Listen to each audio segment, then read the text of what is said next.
What's going on, everybody? Welcome back to the second ever Faithful Fanatics Flyers game review. I'm here with intern Dave Holt. How's it Dave, going? how we feeling tonight? Uh, Not as good as I was a couple days ago, but I'm still confident. Still confident, huh? Still confident, yeah. Yeah, me too. So we're gonna break down Flyers game one versus the Islanders for everybody, and then we'll get into a little preview of today's game, this afternoon game at 3 o'clock. Uh, Dude, first of all, before we even talk about what happened last game, is it me or is everybody overreacting? Like, I think, even in Vegas, dude, their odds in Vegas, they lost one game.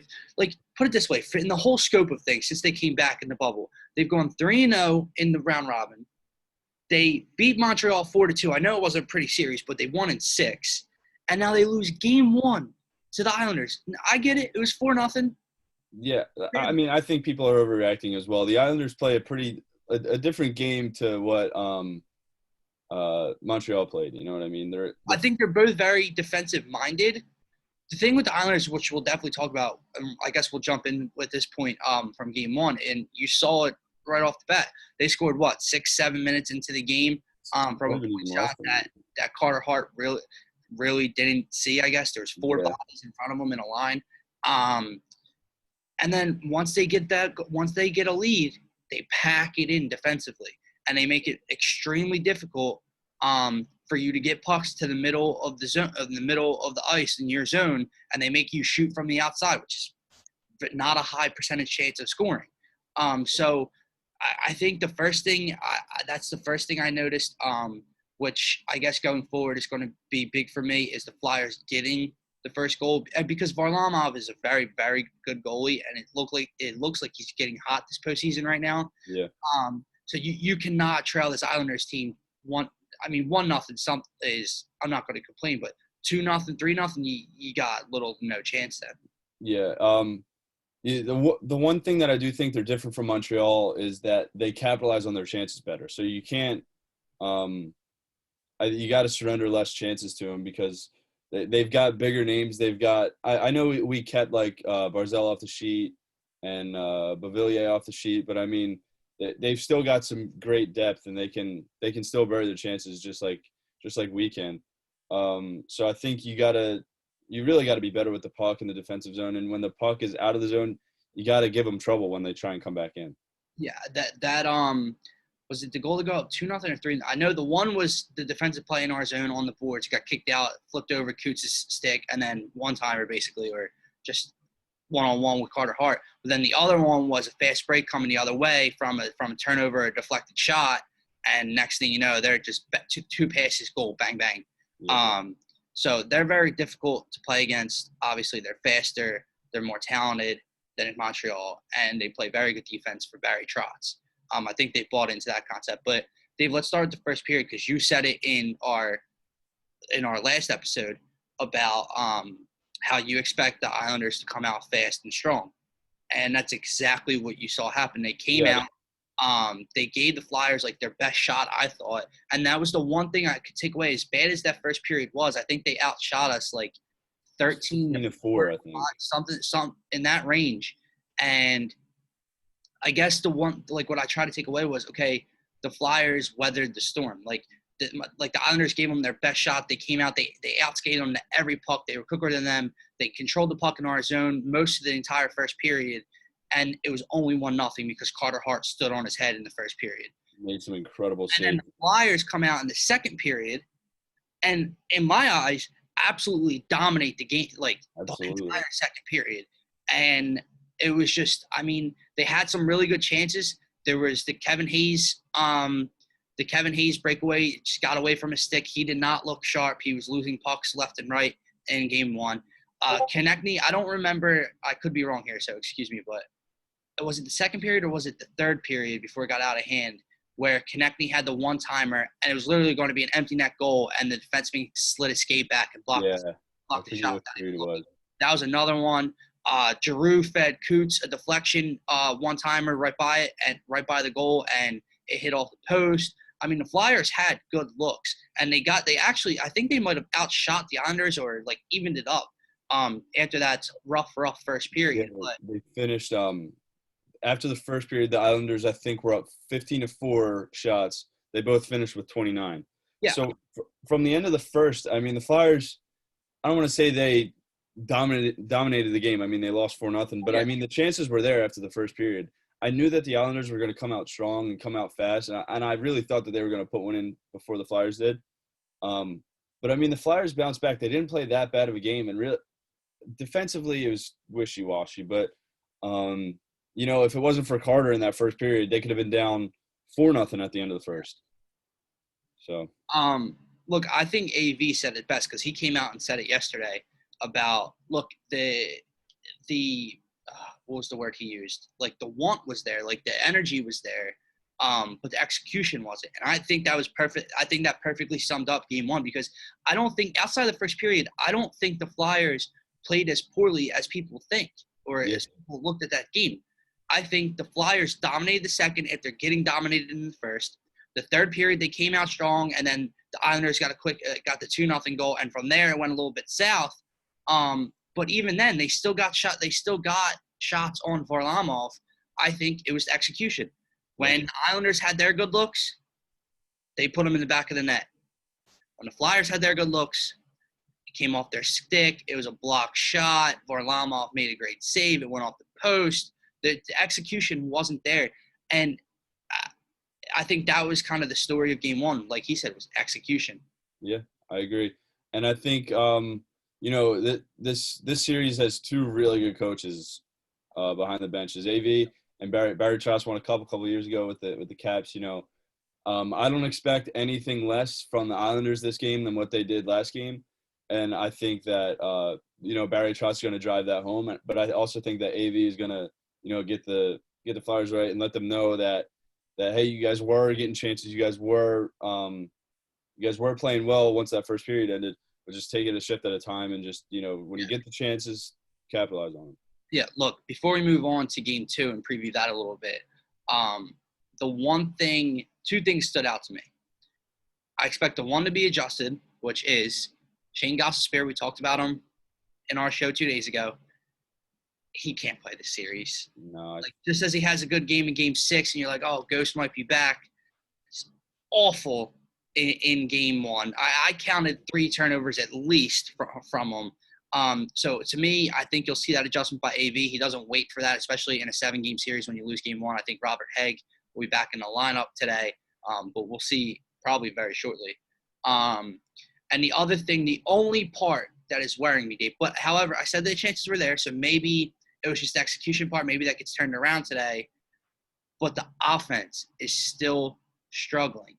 Yep. And what I'm not getting is it's not like since they came back, because in the round robin, didn't they score 10 or 11 goals in the 3 games of the round robin? It was I think they scored 4-2 and 4 or something like that, Yeah, or 4-4 and 2. 10, 11 goals in the round robin. And then since the playoffs have started, like we said, they were outscored 11 or no, what was it?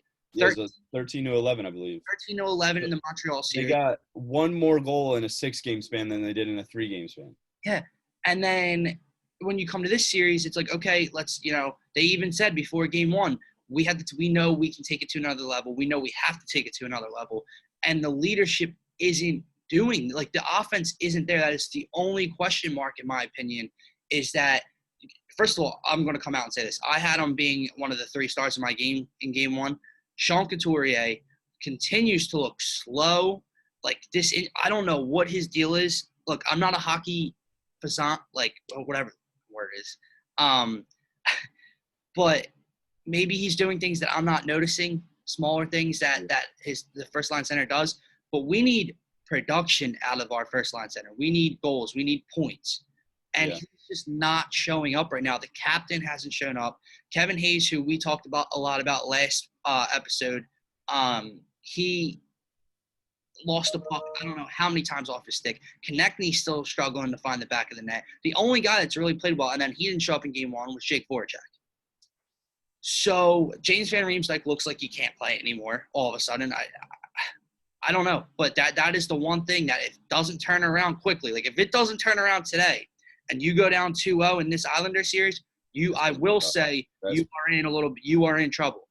Yeah, I'll start sweating at that point. You know, we're a good bounce back team. Yes. So being down 1-0, I mean, it sucks. You want to go up 1-0, especially on this team. But, you know, we're a good bounce back team, and I think we'll come out stronger than we did the other game. But I mean, at the same time, it's like how many games does it take for you to have to start that offense to start clicking? And like, I'm not saying they got to put in the top line has to put in 3 goals a game, but just like, you know, making it so that we're not pushing our fourth line to get goals for us. You know what I mean? Our third and fourth line to get goals. And that's another thing. Look, I look at it too. Like, I feel like I see 44. I feel like I see Nate Thompson on the ice all the time. But I see people calling him out on Twitter about it. And I'm like, you can't complain about Nate Thompson's ice time and not, like, whatever, because it's Nate Thompson. He sucks. But then not call out the leaders who aren't producing, who are forcing the fourth liners and third liners to be out there so much because they're not producing. The fourth line and third line, I think, actually had a really good game because they kept the puck in the Islanders' zone a decent for an extended amount of time at times. Look, I don't think people can call out the fourth liners and Nate Thompson and Derek Grant and those guys and not call out Claude Giroux, Sean Couture. Like, in every other sport, take the Sixers, for example, right? Because people compare these two teams a lot. If Ben Simmons or Joel Embiid or Tobias Harris or even Shake Milton, Furkan Korkmaz, the Nate Thompsons of the Sixers don't step up and have a terrible game or look lost, people are going off on social media, calling radio stations, complaining. Why is it not the case with the leaders of the Flyers? Yep. Yeah, I agree. I mean, like, it's playoff hockey now. You know, you've literally got 3 games left to get it right. You're already down 1. You've got 3 games left. And I think that we're sitting here preaching that, but I think that the people who know it best are the guys that aren't producing. You know what I mean? Yeah. I think that they know – I think they know that they need to step up, especially Drew. I mean, he's the captain. You know? I think he's going to. I'm not – look, I've heard people say, look, if he doesn't produce this game, healthy scratch him. For who? Yeah. If you're going to healthy scratch anyone, why wouldn't you healthy scratch Nate Thompson or Derek Grant or one of them? Scott Laughton has looked god-awful since the playoffs have started. Look, so let's move on to game 2, Dave. What needs to happen today? Because I have 2 things. The one is clear. The one is the leadership, step up, produce your top line guys. You said it the other day. Your top goal scorers, your top point scorers in the regular season have to be your top guys in the postseason if you want to win. And right now, they're not. So they need to turn this ship around ASAP. The other thing is, look, I said it. It looked like the Flyers weathered the storm after the first period against the Islanders. But I feel like I hear that all the time with the Flyers. I feel like I hear myself saying that all the time with the Flyers because it's like in the moment, you're making it okay for how they played in the first period, and it's only 1-0, right? Yep. How about we be the storm for one? Exactly. That's what I was about to say. How about we go out and control the tempo and control the pace and keep the puck in the Islander zone and outshoot them 14-4, 14-5, and have a 1-goal lead going into the second period? Yep. Yeah. To answer your question, what needs to happen is I think you got to come out strong early and you got to put one in quick. You got to put one in, you know, before the midway point of the first period. I think just to, like, you know, you got shut out last game against a very good goalie. Just to come out and, you know, just give yourself that confidence that we can get one by Varlamov. You know, he's human, you know. And he's rolling right now. He's got, 7 straight periods? He's got back-to-back shutouts, and I think he held the Caps scoreless in the game that they lost in the third. So I think he's got 7 straight periods with 0 goals given up. Yep. Yeah, he's a very good goalie, and I think that you need to get that first one today and just, you know, just so you can get that confidence and be like, we can do this. Let's slow the game down. Let's control the game and not have the game be controlled by them. Yeah, dude, I don't know. I think that's, like, the only way. You cannot – I will be worried if the Flyers come out looking slow again. Yep. Because they've looked slow in every single – the first game against Montreal, the Flyers dominated the first 10, 11 minutes of that first period. Then Montreal took control for a little bit. Then the Flyers regained control in the third period. The first game was when the Flyers imposed their will on a lesser team and outskated them and looked like the number one seed. They have not looked like that since. And I'm not we said the other day, we're not complaining about the Flyers because like they're in the second round. It's only 1-0. It's a 7-game series for a reason. But you also have to be held accountable for when your leaders aren't producing, because that is going to become a problem at some point in the playoffs. Yes, you can get by Montreal without your top-line guy scoring. I don't know if you can get by the Islanders without it. You damn sure can't get past Tampa Bay or Boston without it if you somehow survive the Islanders without it. Yep, I agree. Carter Hart can steal a game or two. We saw him have back-to-back shutouts against Montreal when the offense wasn't playing that well. Carter Hart cannot steal series after series. Yep. Not going to happen. Dude, it looked like he basically stole that game from them for a long time, and they ended up with 3 and an empty netter. Yeah. I mean, you can't expect Carter Hart to score for you. I mean, he's back there standing on his head night after night. Even the games that would be a Carter Hart bad game are still great games. You know what I mean? Again, because look, I know we had to help hold people accountable, and people were like, "Oh, well, he gave up 3 goals." Can you blame any of them on him? No. The first one literally had a line of 2 Islanders and 2 Flyers in a straight line in front of him, and he was trying to stand up looking for he never saw the puck for a second while it was coming to him. That's goal 1. Another goal is the deflection out from the boards behind him over Kucha's stick, 1-on-1. I mean, dude, he's just got it. I mean, 2 feet in front of him, he's just got to guess at that point. Puts it over his glove. Or under his arm, whatever. And then the other one is the 2 passes, one-timer on the 3-on-2 breakaway from a turnover. How can you fault him for any of those? Yeah, I mean, you can't. I thought that the first period and the second period were pretty evenly matched. You know, they dominated the first, we dominated the second. But honestly, it came down to luck and executing chances. You know, we had the chances, but like you said, the puck just wasn't going our way. Puck was going the Islanders' way. So let's wrap this show up. Let's get to our predictions. Will the execution be there today and the Flyers take game 2 and tie the series up 1-1 and calm everybody down a little bit? I think it will be, but I don't think it will be a high-scoring affair. I think 2-1, maybe 3-1 with an empty netter. I think that, you know, Carter Hart will be able to breathe a little bit easier if the Flyers can get 1 or 2 early. Yes. Maybe he lets one in or something like that. That's the way I'm seeing it go. But I think that the Flyers will control the game more evenly and not so, you know, they control this period, we control that period. I think the Flyers will come out. They know they're the better team. I think they know they're the better team. They know they have the better goalie, and they know that they have the bigger names up front that can put the puck in the net. It's just a matter of execution. And I think that today, I'm not sure who's going to score, but I think that 2-1, maybe 3-1 with an empty netter. That's my prediction. 3 stars. 3 stars. I'll say Carter Hart again. If he only lets in 1 goal against his team, I'll say Carter Hart. I think he might be a star in every game. He's got as of right now, he's going to have to be if they want to win. Honestly, the only game that he wasn't, I would say, is that 5-0 loss when he let in 4. So I'll say Carter. I'm gonna say. It's tough because all the big names aren't scoring. I'll say Konechny gets 1. I agree. And I will say that who's on the line with Hayes and Konechny? Is that Raffle or is it Lawton? It was Lawton, but I feel like he switched that up. Oh, it's Farabee, isn't it? Maybe. But I'm gonna say I think someone's gonna get 2 assists. I don't know. I'm not sure who, but maybe Hayes. It might be Hayes. All right. So I'll say those 3. All right. I'm going. Ready for this? I'm going Flyers win. I'm going the offense sparks it today. 4 goals. Okay. 4-1, 4-2. Maybe the Islanders get a late one because they're pressuring a lot down by 3.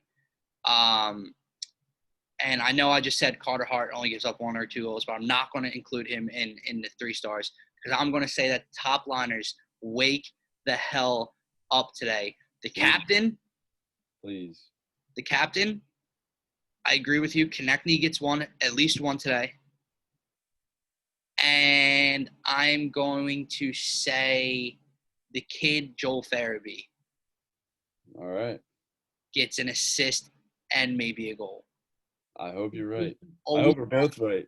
always around the front of the net. He's always around the puck. Yeah, he's got a bright future. Look, hold on. One more thing. It's kind of random here, but when Bonneman came up, the one game, I feel like he's a bigger body. I feel like he played well in the forecheck. Like, I know they like Albe Cabell a lot, but he hasn't really produced in the playoffs so far. So, like, and I know they like him as a forechecker, but I feel like Bonneman did a hell of a job. Yeah, I agree. I don't know. It's been over a series now that Albe Cabell has had his 2 goals against the Lightning, and I mean, since then, I mean, I would be fine with AV, bumping the lines around, bumping in the roster a little bit, but I mean, right now, I think that if they lose this game, then he's going to have to make some changes. One more thing, because I don't know if anyone paid attention to it before we wrap up here. It was a very, if not like called game, but it looked like a very clean game because there were damn near no penalties called in that game. So I will say a lot more power plays for both teams this game. Yeah, hopefully Which our could either benefit the Flyers or kill the Flyers today. But we're both saying the Flyers win. The top liners have to step up, and hopefully we're talking a much better, singing a much better tune tomorrow, going into Game 3. All right, guys, go Flyers. Go Flyers.